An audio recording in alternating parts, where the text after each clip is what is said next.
জীবনের শেষ দিনগুলো যে ভিটেমাটিতে পরিবার পরিজন নিয়ে কাটাবেন লালচাঁদ মিয়া, সেই স্বপ্ন এখন নদীর আগ্রাসনে বিলীন হওয়ার পথে। একে একে নদীগর্ভে চলে যাচ্ছে লালচাঁদ মিয়ার বসতভিটা, গাছপালা ও শেষ সম্বলটুকু।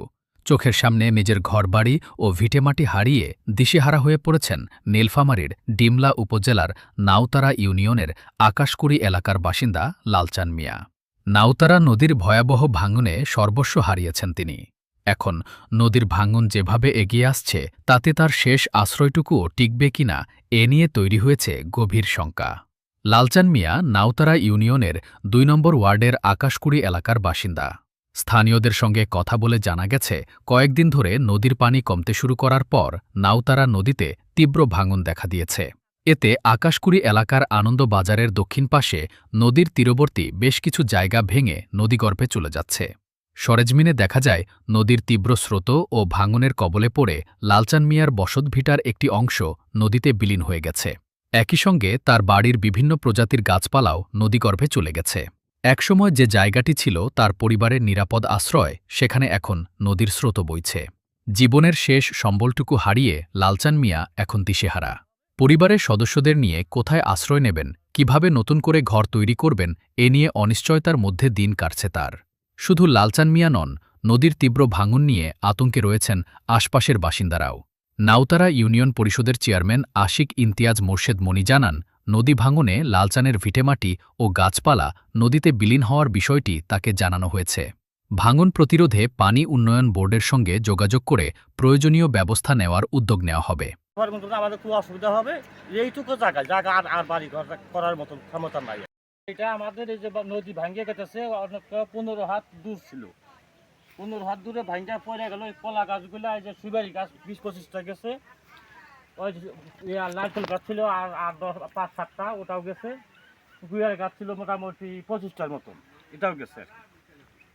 মনে করবেন যে এই আর 1 হাত 1.5 হাত জায়গা আছে, এটা গেলেই মনে করবেন আমার ঘরটা চলে যায়। এই রক্ষা করার জন্য আপনাদের কাছে আবেদন জানাইতেছি, আপনি একটু রক্ষা করবেন, এইটাই আমার অনুরোধ।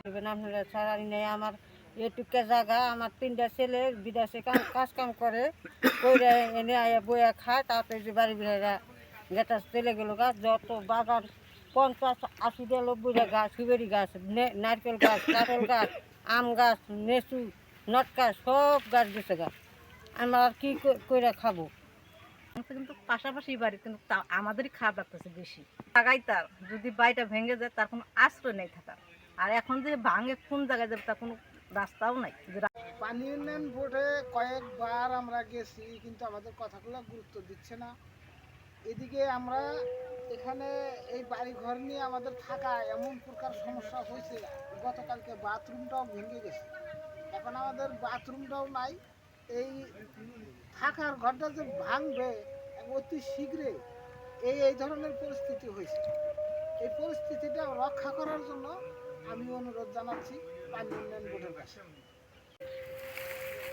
আমরা এলাকাবাসী দেখেছি, এই নদী খননের আগে বাড়িটা অর্ধেকটা ভেঙে যায়, বাকিটা এখন পুরাপুরি পুরাটাই ভেঙে গেছে বলা চলে। যতটুকু আছে তা থাকা খাওয়া কষ্টকর। অতএব আপনারা যারা দায়িত্বে যারা আছেন, তাদের প্রতি আমার অনুরোধ থাকবে, আপনারা এই বিষয়টা দেখবেন, এই বাড়ি ঘর যাতে রক্ষা হয়, বাড়িটা টিকে থাকার মতো এই ধরনের একটা সিস্টেম আপনারা করে দেন, এটা আপনাদের প্রতি আমার একটা অনুরোধ।